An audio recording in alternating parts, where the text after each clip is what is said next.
आप सभी को नमस्कार। आज एक बार फिर शशि दुबे क्लासेज में आप सभी छात्रों का स्वागत है।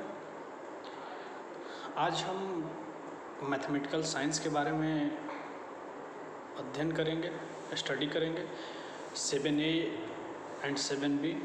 पिछले वीडियो में आपने पढ़ा होगा वेस्टर्न मैथमेटिशियन, इंडियन मैथमेटिशियन। उसके बाद हम अगले टॉपिक की ओर आगे बढ़ते हैं इस वीडियो में। तो हमको मैथमेटिक्स में अगला टॉपिक क्या पढ़ना है, तो यूनिट 2 में हमको पढ़ना है AIIMS and objective of mathematics. उद्देश्य, लक्ष्य मैथ्स का क्या होता है। तो सबसे पहले तो हम यहाँ पे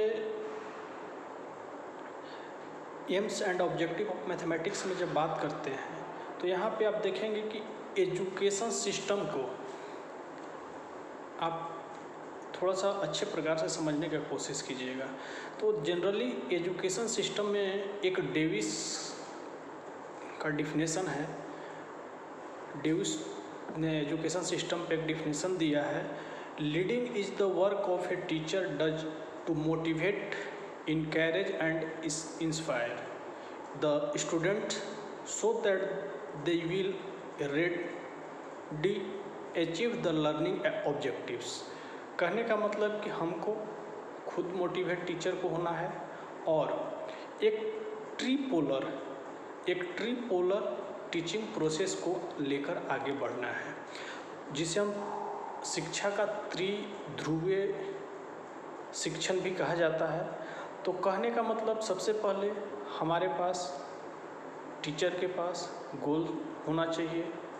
उसके बाद ट्रिपोलर प्रोसेस में हम इस बात को समझेंगे कि हमारे पास क्या क्या होना चाहिए। गोल्स होना चाहिए, मीन्स होना चाहिए और एविडेंस यानी साक्ष्य होना चाहिए। तो जब टीचिंग ऑब्जेक्टिव्स को हम देखते हैं तो इसको ट्रायंगुलर के रूप में जब देखते हैं तो यहाँ पे दो चीज़ हमको बात समझ में आती है। एक, टीचिंग ऑब्जेक्ट्स होना चाहिए। उसके बाद एक अधिगम अनुभव, लर्निंग एक्सपीरियंसेज, और एक व्यवहार में परिवर्तन, चेंज इन बिहेवियर। जैसे इस जब तीनों पॉइंट का हम चर्चा करते हैं, ऑब्जेक्टिव्स, व्यवहार में परिवर्तन और अधिगम अनुभव, ये तीनों चीज़ को जब हम एक साथ लेके चलते हैं तो इसी को हम लोग एजुकेशन सिस्टम में ट्रिपोलर प्रोसेस भी कहा जाता है। कि आपका ऑब्जेक्टिव्स होना चाहिए।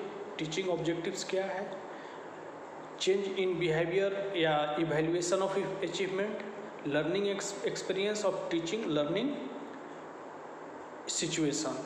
तो सबसे पहले आप यहाँ पे देखिएगा, हम जब बात करते हैं तो आप एक टीचर के रूप में ऑब्जेक्ट्स क्या होना चाहिए। एक टीचर के रूप में ऑब्जेक्ट्स क्या होना चाहिए?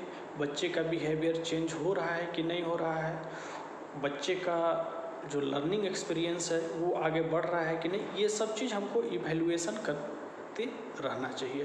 तो एम्स एंड ऑब्जेक्टिव्स का जब बात आता है तो एम्स एंड ऑब्जेक्टिव में आप देखेंगे डिफरेंसेज।